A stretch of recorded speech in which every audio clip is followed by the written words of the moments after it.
Il existe des choses dans l'univers qui ne devraient pas penser. Et pourtant, ce trou noir nous regardait.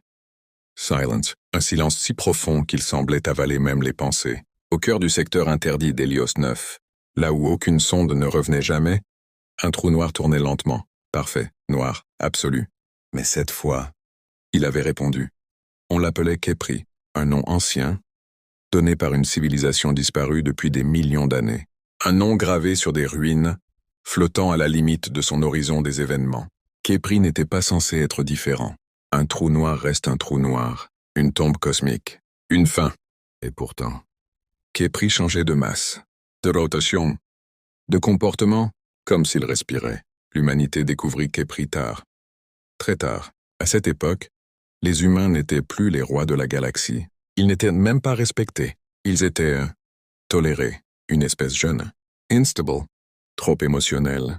Les grandes coalitions galactiques les utilisaient comme ingénieurs, mercenaires, explorateurs suicidaires, parce que les humains acceptaient les missions que personne ne voulait, aller trop près d'une supernova, tester un moteur expérimental, explorer un secteur maudit. C'était toujours un humain qu'on envoyait, et c'est ainsi que l'humanité arriva face à Khepri. Le vaisseau scientifique, Prometheus 7, fut le premier à survivre assez longtemps pour transmettre des données. À son bord, 36 humains, des astrophysiciens, des ingénieurs gravitationnels et une narratrice embarquée, chargée de documenter chaque instant. Quand ils s'approchèrent, les capteurs devinrent fous.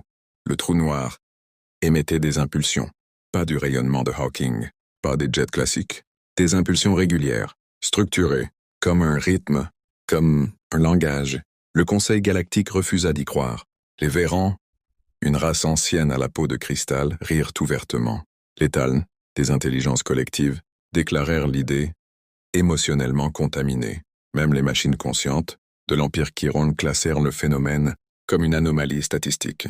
Un trou noir ne pense pas, un trou noir ne ressent pas, un trou noir ne choisit pas. Les humains insistèrent, et pour la première fois, ils furent écoutés, pas parce qu'on les croyait, mais parce qu'on voulait qu'ils aient tort. La mission suivante fut plus grande. Une flotte mixte, 12 espèces, des observateurs militaires, des prêtres stellaires, des IA millénaires.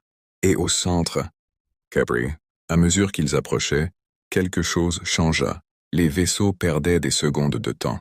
Les souvenirs des équipages se brouillaient. Certains rêvaient éveillés. Tous rêvaient de la même chose. Un œil, immense, ancien, fatigué, qui observait. Puis Khepri parla, pas avec des mots, pas avec des ondes.